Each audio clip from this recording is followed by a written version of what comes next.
Hello everyone, ఈ వీడియోలో entrepreneurship డెవలప్‌మెంట్‌లో 4th యూనిట్ నేర్చుకుందాం. సో ఈ యూనిట్‌లో ఎలా అంటే క్వెషన్స్ ఎలా ఉంటాయి అన్నట్టుగా నేర్చుకుందాం. So need for finance and sources of finance.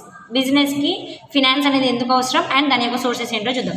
Finance అంటే ఏంటి? మనకి ఒక బిజినెస్ స్టార్ట్ చేస్తున్నామంటే మనీ మనకి ఏమైతే యూజ్ అవుతుందో దాన్ని మనం ఫినాన్స్ అని చెప్పేసి అంటాం. ఓకే, అయితే ఇది మనం life blood of any business అని చెప్పేసి అంటాం. ఎందుకంటే ఫినాన్స్ లేకుండా మనం ఒక బిజినెస్ స్టార్ట్ చేయలేం.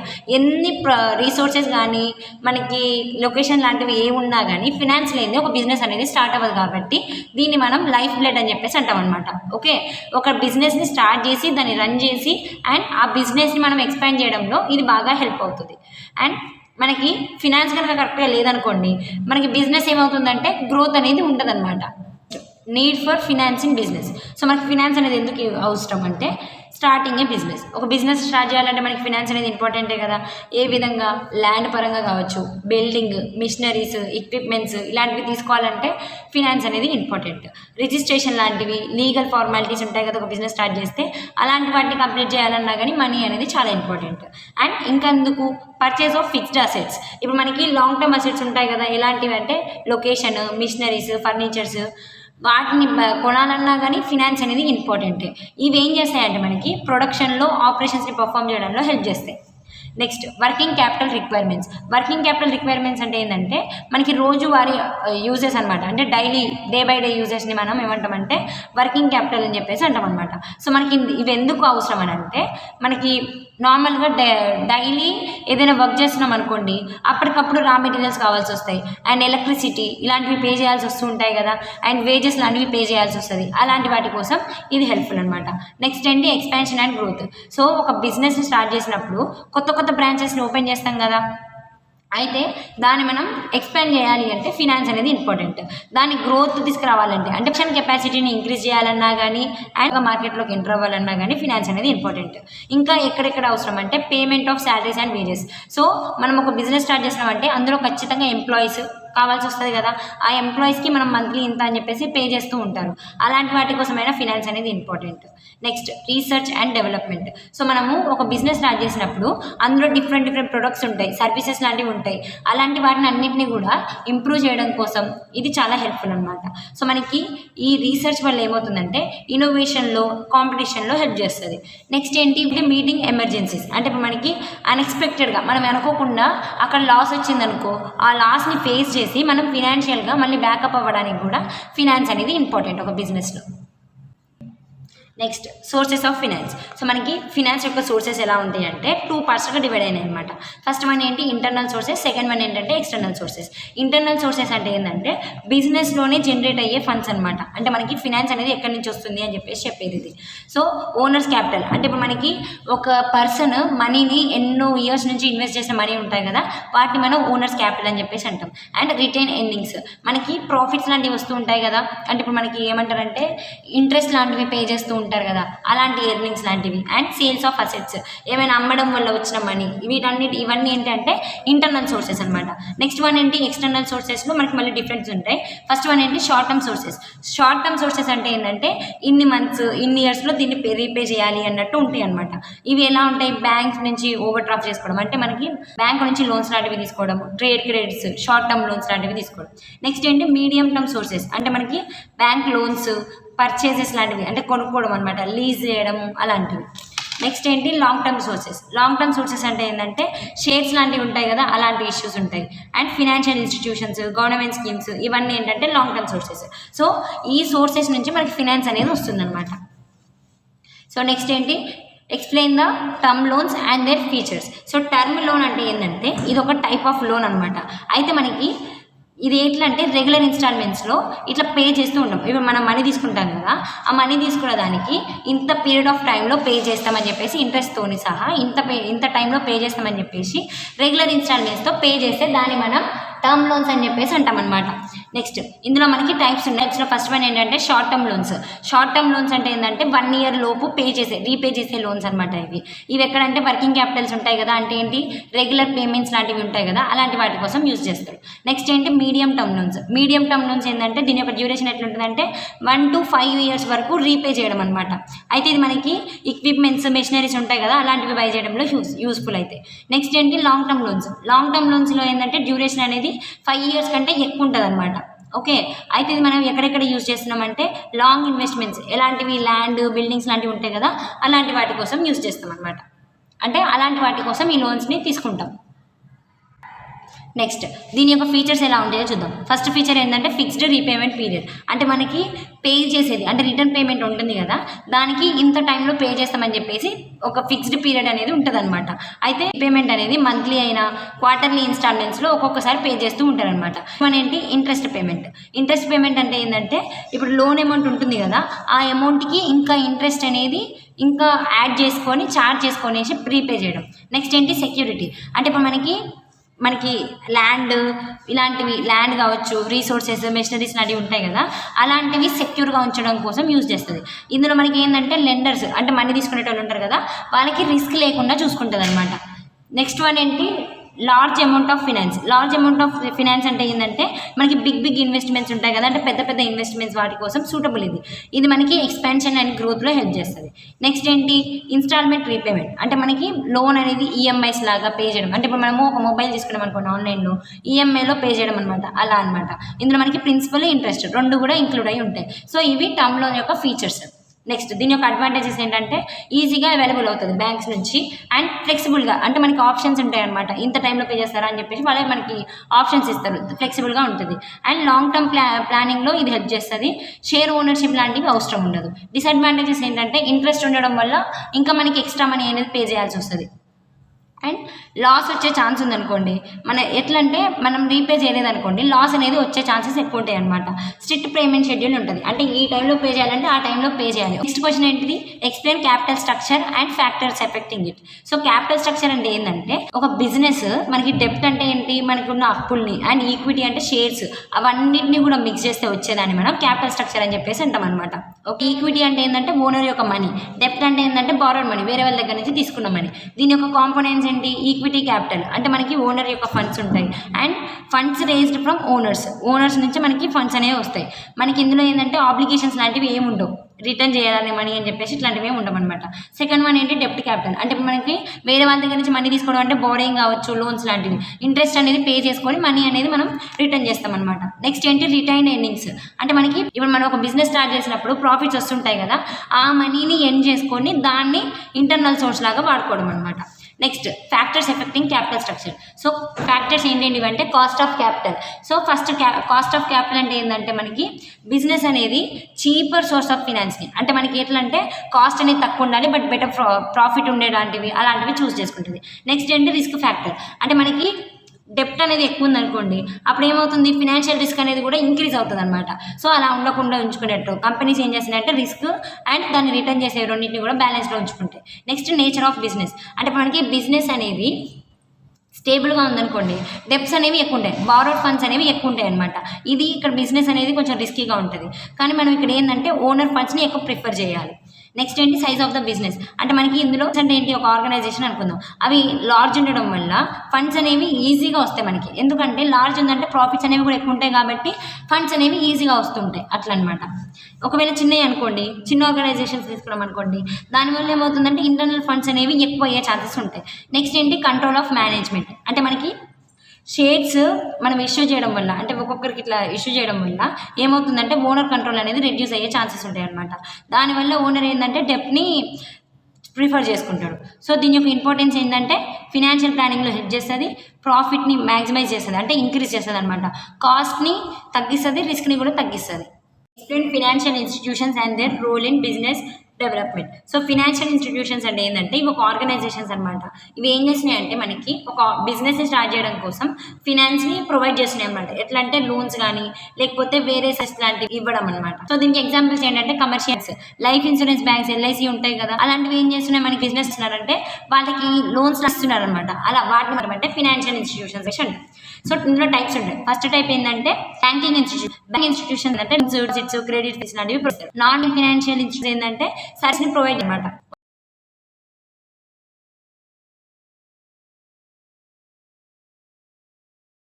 ఓకే, బ్యాంకింగ్ లైన్ లేకున్నా కానీ లాంటివి provide. Next development financial institutes అంటే మనకి లాంగ్ డెవలప్మెంట్ ప్రాజెక్ట్స్ ఉంటాయి కదా, వాటిని సబ్స్తారు అనమాట. సో ఈ బిజినెస్ ఇన్స్టిట్యూషన్ యొక్క ఎలా ఉంటుంది అంటే క్యాపిటల్ ప్రొవైడ్ చేస్తారు. అంటే మనకి లోన్స్ లాంటివి ఫైనాన్షియల్ హెల్ప్ చేస్తారంట. బిజినెస్ చేసి దాన్ని ఎక్స్పాండ్ చేయడంలో హెల్ప్ చేసి డెవలప్ చేయడం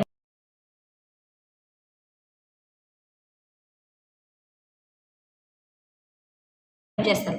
నెక్స్ట్ ఏంటి ఇండస్ట్రియల్ డెవలప్మెంట్ అంటే ఏంటంటే లాంగ్ టర్మ్ ఫినాన్స్ లాంటివి ప్రొవైడ్ చేస్తారు అంటే ఇండస్ట్రీస్ వాటి కోసం. దానివల్ల ఏమవుతుంది ఏంటంటే ఎక్స్టెండ్లో మోడర్నైజేషన్ అంటే బేస్డ్ ఆన్ ద మార్కెట్ ట్రెండ్స్ని ఫాలో అయ్యేటట్టు చేస్తుంది అనమాట. నెక్స్ట్ ఏంటి ఎంకరేజింగ్ ఎంటర్ప్రీనర్షిప్ అంటే మనకి న్యూ ఎంటర్ప్రీనర్స్ ఉంటారు కదా, వాళ్ళని సపోర్ట్ చేస్తారనమాట. ఎట్లా అంటే ఫండ్స్ లాంటివి గైడెన్స్ లాంటివి ప్రొవైడ్ చేసి వీళ్ళు స్మాల్ కానీ మీడియం ఎంటర్ప్రైజెస్ వాళ్ళని ప్రమోట్ చేస్తారు. నెక్స్ట్ ఏంటి ఎంప్లాయ్మెంట్ జనరేషన్. సో ఒక బిజినెస్ స్టార్ట్ చేసినప్పుడు ఎంప్లాయీస్ అనే వాళ్ళు కావాల్సి వస్తుంది కదా, ఈ ఇన్స్టిట్యూషన్లో ఏంటంటే ఎంప్లాయ్మెంట్ని ప్రొవైడ్ చేస్తారనమాట. నెక్స్ట్ ఏంటి promoting small scale industries. So మనకి ఎప్పుడు లార్జ్ స్కేల్ కాకుండా లార్జ్ ఇండస్ట్రీసే కాకుండా స్మాల్ ఇండస్ట్రీస్ని కూడా ప్రమోట్ చేస్తూ సపోర్ట్ చేస్తూ ఉంటాయి. నెక్స్ట్ ఏంటి rural and agricultural development. So ఇవి బిజినెసెస్ స్టార్ట్ చేసిన పర్సన్స్ మెయిన్గా రూరల్ ఏరియాస్లో డెవలప్మెంట్ కోసం అగ్రికల్చర్ డెవలప్మెంట్ కోసం చేసేటట్టు ఇన్స్టిట్యూషన్స్ అనేవి హెల్ప్ చేస్తాయి అనమాట. ఫినాన్షియల్ అడ్వైజెస్ని ప్రొవైడ్ చేస్తే ఎకనామిక్ గ్రోత్ని కూడా ప్రొవైడ్ చేస్తాయి అనమాట. సో ఇవన్నీ మన బిజినెస్ మెంట్లో వస్తాయి అనమాట ఫినాన్స్ ఇన్స్టిట్యూషన్స్ అనేవి. Next advantages. మనకి ఫండ్స్ అనేవి ఈజీగా అవైలబుల్ అయ్యేటట్టు చేస్తే ఇంట్రెస్ట్ అనేది తక్కువ చేస్తారు అంటే ఇంట్రెస్ట్ రేట్స్ అనేవి తక్కువ చేస్తారనమాట. ప్రొఫెషనల్ గైడెన్స్ అనేది ఉంటుంది. బ్యాలెన్స్డ్ ఎకనామిక్ డెవలప్మెంట్ అనేది దాన్ని ప్రమోట్ చేస్తారు అంటే ఎకనామిక్ డెవలప్మెంట్ ఉంటుంది కదా దాన్ని ప్రమోట్ చేస్తారనమాట. సో నెక్స్ట్ ఏంటి explain management of working capital. So working capital అంటే ఏంటి మనకి కరెంట్ అసెట్స్ ఏంటి కరెంట్ లయబిలిటీస్ ఆ రెండింటికి మధ్యలో డిఫరెన్స్ని చూపించేదాన్ని మనం వర్కింగ్ క్యాపిటల్ అని చెప్పేసి అంటాం. అసెట్స్ ఏంటంటే మనకి జనరల్గా పర్సన్స్ నుంచి తీసుకునే ఉంటాయి అండ్ లయబిలిటీస్ ఏంటంటే మనకి జనరల్గా లోన్స్ నుంచి అలాంటివి అనమాట. సో దీని యొక్క నీడ్ ఏంటి అంటే స్మూత్ బిజినెస్ ఆపరేషన్స్ని పర్ఫామ్ చేయడం కోసం అంటే మెయింటైన్ చేయడం కోసం ఇది helpful. And short term obligations లాంటివి మీట్ అవుతాయి అంటే మనకి ఈ టైంలోపు ఈ బిజినెస్ ఎక్స్పాండ్ అవ్వాలి అని అనుకునే ఉంటాయి కదా అలాంటి వాటిని మీట్ అయ్యేటట్టు చేస్తుంది ఇంప్రూవ్ చేస్తాయి. సో దీని యొక్క కాంపోనెంట్స్ ఏంటంటే క్యాష్ని మేనేజ్ చేస్తుంది, ఇన్వెంటరీని రిసీవబుల్స్ని పేయబుల్స్ని వీటన్నిటిని కూడా మేనేజ్ చేస్తుంది. సో ఇవేంటంటే కాంపోనెంట్స్ అనమాట. నెక్స్ట్ ఏంటి ఆబ్జెక్టివ్స్. ప్రాపర్ లిక్విడిటీని మెయింటైన్ చేస్తుంది అంటే మనకి ప్రతి ఒక్కటి కూడా ఫ్లెక్సిబుల్గా జరిగేటట్టు చూస్తుంది, కాస్ట్ని తగ్గిస్తుంది, ప్రాఫిట్స్ని ఇంక్రీజ్ చేస్తుంది, ఎఫిషియెంట్గా ఉండేటట్టు చూస్తుంది అంటే ప్రతి ఒక్క రీసోర్స్ని క్లియర్గా యూజ్ చేసుకునేటట్టు చేస్తుంది అనమాట. సో ఫ్యాక్టర్స్ ఎఫెక్టింగ్ ఏముంటాయి అంటే nature of the business, size of the business, production cycle, credit policies, seasonal demand ఇవన్నీ కూడా ఫ్యాక్టర్స్ అనమాట ఎఫెక్ట్ చేస్తున్నాయి. నెక్స్ట్ ఏంటి ఇంపార్టెన్స్. వర్కింగ్ క్యాపిటల్ యొక్క ఇంపార్టెన్స్ చూద్దాం. సో ఇందులో ఏంటంటే మనకి ప్రొడక్టివిటీని కంటిన్యూ అయ్యేటట్టుగా హెల్ప్ చేస్తుంది అనమాట. అండ్ మన యొక్క ఎక్స్పెన్సెస్ ఉంటాయి కదా టైంని బేస్ చేసుకొని ఎక్స్పెన్సెస్ని మీట్ అయ్యేటట్టు చేయడంలో హెల్ప్ చేస్తుంది. అండ్ బిజినెస్ని ఎఫిషియెంట్గా వర్క్ చేసేటట్టు చేస్తుంది. మనకి ఒక బిజినెస్లో రెప్యుటేషన్ అనేది మంచిగా బిల్డ్ చేస్తుంది అనమాట. నెక్స్ట్ ఏంటి explain costing and its importance. So costing అంటే ఏంటంటే ఇది ఒక ప్రాసెస్ అనమాట. ఇప్పుడు మనకి ఒక ప్రొడక్షన్లో కాస్ట్ అనేది ఉంటుంది కదా, ఇన్వాల్వ్ అయ్యే కాస్ట్ని ఎవాల్యుయేట్ చేసి అంటే క్యాలిక్యులేట్ చేసి దాన్ని రికార్డ్ చేసుకొని ఎనలైజ్ చేసే ప్రాసెస్ని మనం కాస్టింగ్ అని చెప్పేసి అంటాం అనమాట. సో దీని యొక్క ఆబ్జెక్టివ్స్ ఏంటంటే మనకి ప్రొడక్షన్ యొక్క కాస్ట్ ఎంత అని చెప్పేసి దాన్ని డిటర్మైన్ చేయడంలో హెల్ప్ చేస్తుంది. అండ్ మనకి కాస్ట్ని రెడ్యూస్ చేసి దాన్ని కంట్రోల్లో ఉంచడంలో అండ్ ప్రైస్ని సెల్లింగ్ ప్రైస్ అనేది అందరి దగ్గర కూడా ఫిక్స్ అయ్యేటట్టు ఉంచుద్ది. డెసిషన్ మేకింగ్లో హెల్ప్ చేస్తుంది. ఇది ప్రాఫిటబిలిటీ అనేది ఇంక్రీజ్ అయ్యేటట్టు చేస్తుంది అనమాట. దీని యొక్క ఆబ్జెక్టివ్స్ ఇవి. Next types of cost. So మనకి కాస్ట్లో 3 టైప్స్ ఆఫ్ కాస్ట్ ఉంటుంది. ఫస్ట్ వన్ ఏంటంటే ఫిక్స్డ్ కాస్ట్. ఫిక్స్డ్ కాస్ట్ అంటే ఏంటంటే మనకి ప్రొడక్షన్లో మనకి ఎలా అంటే కాస్ట్ అనేది చేంజ్ అవ్వదు, ఫిక్స్డ్ అయ్యి ఉంటుంది అనమాట. సో దీనికి ఎలా ఎగ్జాంపుల్స్ చెప్పాలంటే రెంట్, శాలరీస్ లాంటివి ఉంటాయి కదా అవన్నమాట. నెక్స్ట్ ఏంటి వేరియబుల్ కాస్ట్ అంటే ఏంటంటే మనకి ప్రొడక్షన్ లెవెల్ని బేస్ చేసుకొని చేంజ్ అవుతూ ఉంటుంది అంటే రా మెటీరియల్స్, రిసోర్సెస్ లాంటివి ఉంటాయి కదా అవి డే బై డే చేంజ్ అవుతాయి అనమాట ప్రైస్, అలాంటివి వేరియబుల్ కాస్ట్. నెక్స్ట్ ఏంటి సెమీ వేరియబుల్ కాస్ట్ అంటే ఏంటంటే మనకి కొన్నిసార్లు ఫిక్స్డ్గా ఉంటుంది, కొన్నిసార్లు ఏంటంటే వేరియబుల్ అయ్యే ఛాన్సెస్ ఉంటాయి. నెక్స్ట్ దీని యొక్క ఇంపార్టెన్స్ ఏంటంటే ప్రైస్ ఫిక్సేషన్లో హెల్ప్ చేస్తుంది అంటే ప్రైస్ అనేది ఇదే ఫిక్స్ అయ్యేటట్టు, సెల్లింగ్ ప్రైస్ అనేది ఫిక్స్ అయ్యేటట్టు చేస్తుంది, కాస్ట్ని కంట్రోల్ చేస్తుంది, ఎఫిషియన్సీని ఇంప్రూవ్ చేస్తుంది, డెసిషన్ మేకింగ్లో హెల్ప్ చేస్తుంది, ప్రాఫిట్ని మెజర్ చేయడంలో హెల్ప్ చేస్తుంది, బడ్జెట్ ప్రిపరేషన్లో, కాస్ట్ని కంపేర్ చేయడంలో. సో దీని యొక్క ఇంపార్టెన్స్ ఇవి.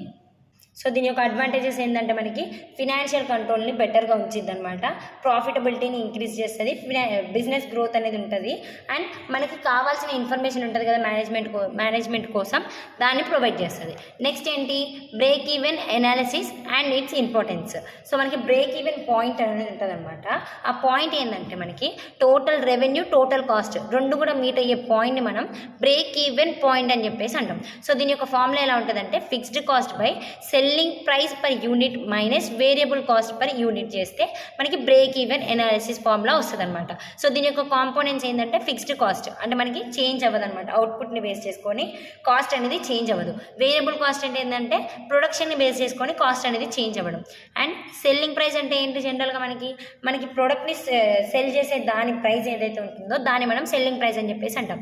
నెక్స్ట్ ఏంటి, కంట్రిబ్యూషన్. సో మనకి సెల్లింగ్ ప్రైస్కి వేరియబుల్ కాస్ట్కి డిఫరెన్సెస్ ఏదైతే ఉందో దాన్ని మనం కంట్రిబ్యూషన్ అని చెప్పేసి అంటాం. సో మనకి దీని యొక్క అడ్వాంటేజెస్ ఏంటంటే ప్రాఫిట్ ప్లానింగ్లో హెల్ప్ చేస్తుంది, డెసిషన్ మేకింగ్లో హెల్ప్ చేస్తుంది, కాస్ట్ని కంట్రోల్ చేస్తుంది, రిస్క్ లెవెల్ని డిటర్మైన్ చేస్తుంది, అంటే ఎంత లెవెల్ ఆఫ్ రిస్క్ అనేది ఉంది అలా అనమాట.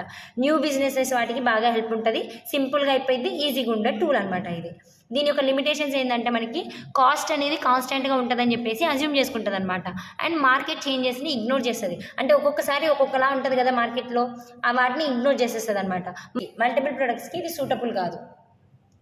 సో ఈ బ్రేక్ ఈవెన్ చార్ట్ ఎలా ఉంటుందంటే వై యాక్సిస్లో ఏంటంటే టోటల్ కాస్ట్ ఉంటుంది, ఎక్స్ యాక్సిస్లో ఏంటంటే మనం ప్రొడ్యూస్ చేసిన యూనిట్స్ ఉంటాయి. సో మనకి లాస్ ఉంటుంది, ప్రాఫిట్ ఉంటుంది. లాస్ ఏంటంటే లోవర్ లెవెల్లో ఉంటుంది, ప్రాఫిట్ ఏమో హయ్యర్ లెవెల్లో ఉంటుంది. నెక్స్ట్ మనకి ఈ ప్రతి ఒక్క ప్రోడక్ట్కి ఫిక్స్డ్ కాస్ట్ అనేది ఉంటుంది, టోటల్ కాస్ట్ అనేది ఉంటుంది, సేల్స్ ప్రొడక్షన్ ఉంటుంది. సో ఈ రెండు కూడా టోటల్ కాస్ట్ అండ్ రెవెన్యూ రెండు కూడా ఎక్కడైతే ఏ పాయింట్లో అయితే మీట్ అవుతున్నాయో దాన్ని మనం బ్రేక్ ఈవెన్ పాయింట్ అని చెప్పేసి అంటాం. ఓకే, సో ఈ ప్రాసెస్ని మనం బ్రేక్ ఈవెన్ ఎనాలిసిస్ అని చెప్పేసి అంటాం. సో దీనికి ఎగ్జాంపుల్ చెప్పాలంటే దోశ సెల్లర్ ఉంటారు కదా, తన ఫిక్స్డ్ కాస్ట్ ఎంత అనేసి అనుకుంటే 10,000 అని చెప్పేసి అన్నాడు. సెల్లింగ్ ప్రైస్ ఎంత అంటే మనకి 30 రూపీస్, ఒక దోశకి 30 రూపీస్ అని చెప్పేసి చెప్పాడు. వేరియబుల్ కాస్ట్ అంటే ఏంటంటే ఒక దోశకి చేంజ్ అయ్యే కాస్ట్ ఏంటంటే 15 అని చెప్పేసి చెప్పిండు. సో మనకి కంట్రిబ్యూషన్ అంటే ఏంటి, మనకి సెల్లింగ్ ప్రైస్ మైనస్ వేరియబుల్ కాస్టే కదా, అంటే 30 మైనస్ 15 చేస్తే ఎంత వస్తుంది, 15 కంట్రిబ్యూషన్ అనేది వచ్చింది. సో మనకి జనరల్గా మనకి ఫార్ములా ఏంటిది, బ్రేక్ ఈవెన్ పాయింట్కి ఫార్ములా ఏంటంటే ఫిక్స్డ్ కాస్ట్ ఎంత ఉంది ఇక్కడ 10,000 ఉంది, 10,000 బై మనకి సెల్లింగ్ ప్రైస్ ఎంత 30 మైనస్ 15 చేస్తే మనకి ఎన్ని దోశలు అనేవి సెల్ చేస్తుండు అని చెప్పేసి తెలుసుకోవచ్చు. సో 10,000 బై 15 చేస్తే 667 దోశాస్ అనమాట. ఇదేంటంటే మనకి బ్రేక్ ఈవెన్ పాయింట్. ఓకే, ఒకవేళ తను సెల్ చేసినవన్నీ కూడా 667 దోశాస్ కనుక సెల్ అయినాయి అనుకోండి, అది ప్రాఫిట్. దానికంటే తక్కువ సెల్ అయితే ఏంటంటే లాస్ అనమాట. ఇలా మనము బ్రేక్ ఈవెన్ అనాలిసిస్ని యూజ్ చేసుకుంటాం, అంటే ఇది ఒక టూల్ లాగా అనమాట. సో నెక్స్ట్ ఏంటి, నెట్వర్క్ అనాలిసిస్ టెక్నిక్స్.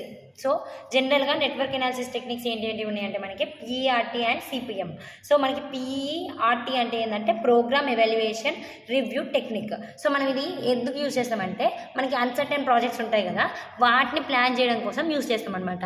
ఇది మెయిన్గా టైం ఎస్టిమేషన్కి యూస్ఫుల్. సో దీని యొక్క ఫీచర్స్ ఎలా ఉంటాయంటే మనకి టైం ఎస్టిమేషన్స్ని ఇందులో ఫైండ్ అవుట్ చేస్తాం అనమాట. సో ఆ 3 టైమ్స్ ఏంటివి అంటే ఆప్టమిస్టిక్ టైం అంటే మినిమం టైం ఏంటి, పెసిమిస్టిక్ టైం అంటే ఏంటంటే మ్యాక్సిమం టైం ఎంత అని చెప్పేసి, అండ్ నెక్స్ట్ ఏంటి మోస్ట్ లైక్లీ టైం అంటే ఏది ఎక్కువసార్లు అక్కడైంది దాని టైంని మెజర్ చేస్తుంది. టైం ప్లానింగ్ మీద ఫోకస్ చేసుకొని ఉంటుంది. అండ్ మనకి ఇది రీసెర్చ్ డెవలప్మెంట్ల ప్రాజెక్ట్స్ని డెవలప్ చేయడంలో యూస్ఫుల్ అనమాట. అన్సర్టెన్ యాక్టివిటీస్ని డీల్ చేయడంలో ఈ పిఈఆర్టీ టెక్నిక్ అనేది చాలా ఇంపార్టెంట్. సో దీని యొక్క అడ్వాంటేజెస్ ఏంటంటే మనకి బెటర్ ప్లానింగ్లో హెల్ప్ చేస్తుంది. మనకి ఇందులో ఏంటంటే మనకి ఏదైనా అనుకోనిది కనుక జరిగిందనుకోండి ప్రాజెక్ట్స్, వాటిని ఈజీగా హ్యాండిల్ చేయగలిగింది అనమాట. కోఆర్డినేషన్ని ఇంప్రూవ్ చేస్తుంది, కాంప్లెక్స్ ప్రాజెక్ట్స్ని యూస్ఫుల్ అయ్యేటట్టు కాంప్లెక్స్ ప్రాజెక్ట్స్కి కూడా యూస్ఫుల్ అయ్యేటట్టు చేస్తుంది అనమాట.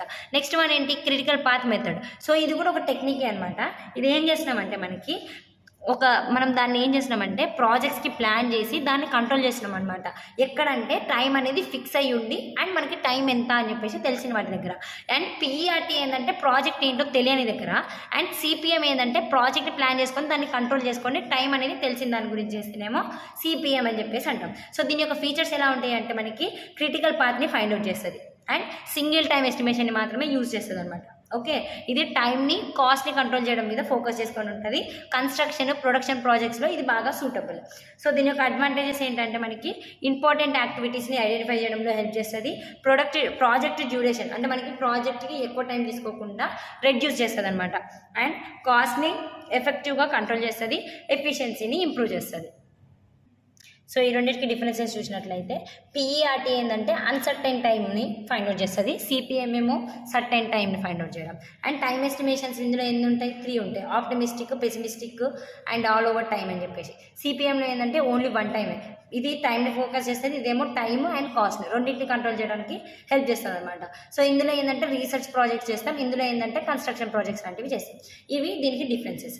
నెక్స్ట్, సో జనరల్గా మనకి నెట్వర్క్ ఎనాలిసిస్ అంటే ఏంటంటే ఇప్పుడు మనము ఒక ప్రాజెక్ట్ని ప్లాన్ చేసి కంట్రోల్ చేస్తాం అనమాట. వాటిని ఎట్లా చేస్తున్నామంటే చిన్న చిన్న యాక్టివిటీస్ లాగా డివైడ్ చేసి అండ్ మళ్ళీ వాటిని ఒక లాజికల్ సీక్వెన్స్లో మళ్ళీ కంబైన్ చేసే ప్రాసెస్ని మనం నెట్వర్క్ ఎనాలిసిస్ అని చెప్పేసి అంటాం అనమాట. సో దీని యొక్క ఇంపార్టెన్స్ ఏంటంటే ప్రాపర్ ప్రాజెక్ట్ ప్లానింగ్ అనేది జరిగిద్ది, టైంని కాస్ట్ని రెండింటిని సేవ్ చేస్తుంది, కోఆర్డినేషన్ ఇంప్రూవ్ చేస్తుంది, క్రిటికల్ యాక్టివిటీస్ని ఐడెంటిఫై చేయగలిగిద్ది అండ్ టైమ్లీ కంప్లీషన్ని ఎన్షూర్ చేసిద్ది అనమాట. ఓకే, సో మనం ఇక్కడ పిఈఆర్టీ అండ్ సిపిఎం రెండు కూడా దానికి సంబంధించిన ప్రాబ్లమ్స్ ఐఈఎం క్లాసెస్లో చెప్పామన్నమాట. డిస్క్రిప్షన్లో లింక్ ఉంటుంది, ఎవరైనా కావాలంటే చూసుకోవచ్చు.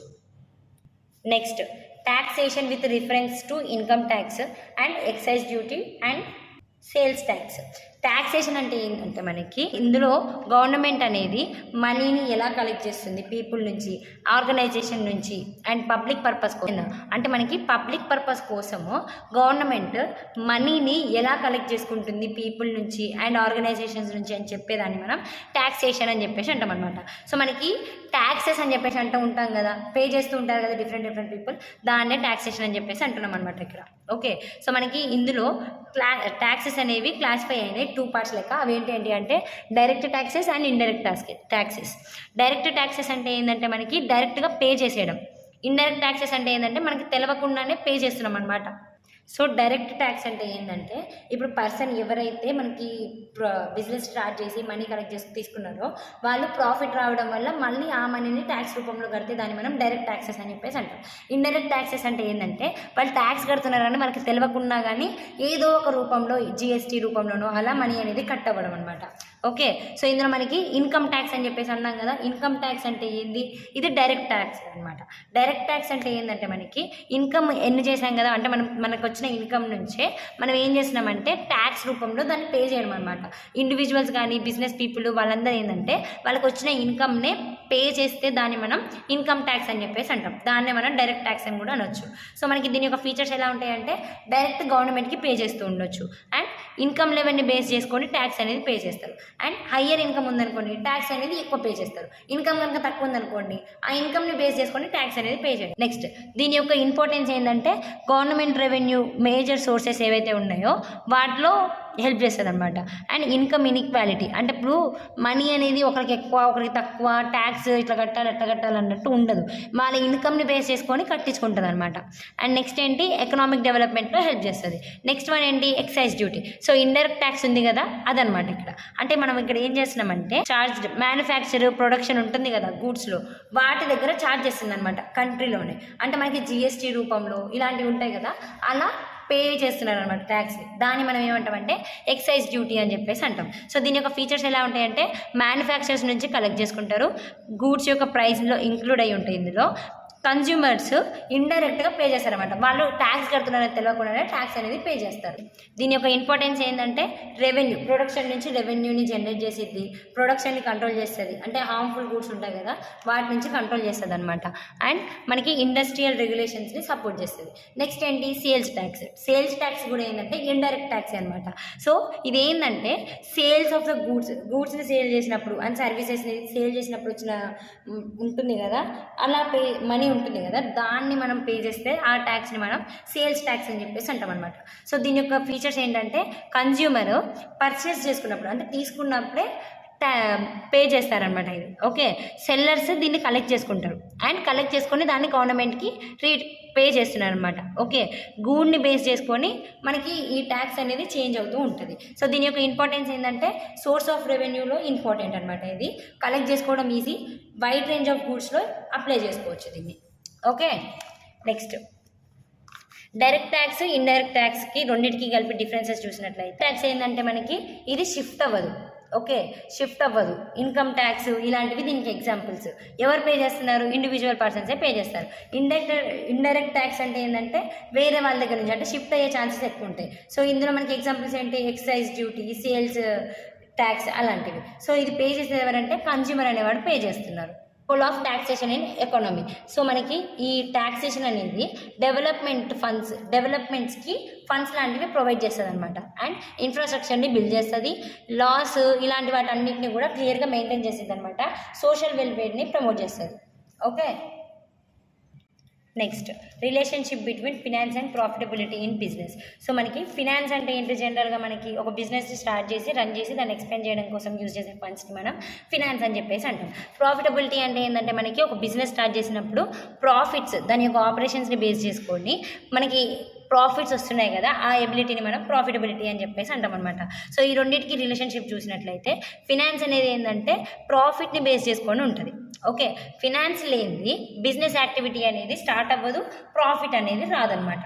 Okay, next advocate finance increases efficiency. So మనకి సఫిషియెంట్ ఫండ్స్ ఉన్నాయనుకోండి, దానివల్ల ఆపరేషన్స్ అనేవి స్మూత్గా జరుగుతాయి, దానివల్ల ప్రొడక్టివిటీ ఇంక్రీజ్ అయ్యి ప్రాఫిట్ అనేది ఇంక్రీజ్ అవుద్ది. సో మనకి ఫినాన్స్ అనేది ఉంటేనే ప్రాఫిట్ అనేది స్టార్ట్ అయ్యిద్ది అని చెప్పేసి చెప్తున్నాం ఇండైరెక్ట్గా.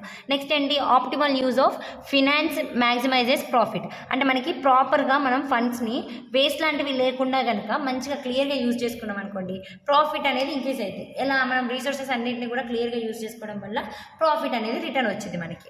నెక్స్ట్ ఏంటి? Cost of finance effects profit.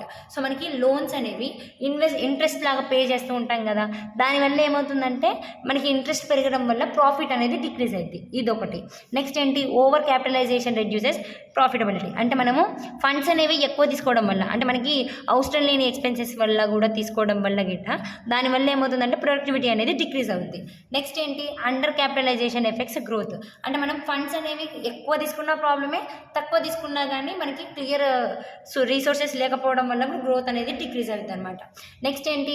Investment decisions influence profit. అంటే మనం డెసిషన్ అనేది క్లియర్గా తీసుకోకపోవడం వల్ల కూడా లాస్ అనేది వస్తుంది ఫినాన్స్ ఎంత వాడినా కానీ. Next importance of balanced finance. అంటే మనకి ప్రాపర్ బ్యాలెన్స్, డెప్ట్కి ఈక్విటీకి రెండింటిని క్లియర్గా బ్యాలెన్స్ చేసుకుంటే చాలా బెనిఫిట్ అనమాట. అండ్ రిస్క్ని రెడ్యూస్ చేస్తుంది, ప్రాఫిటబిలిటీని ఇంప్రూవ్ చేస్తుంది, లాంగ్ టర్మ్ స్టెబిలిటీ అనేది ఉంటుంది అనమాట. సో ఇది overall 4th unit. Thank you.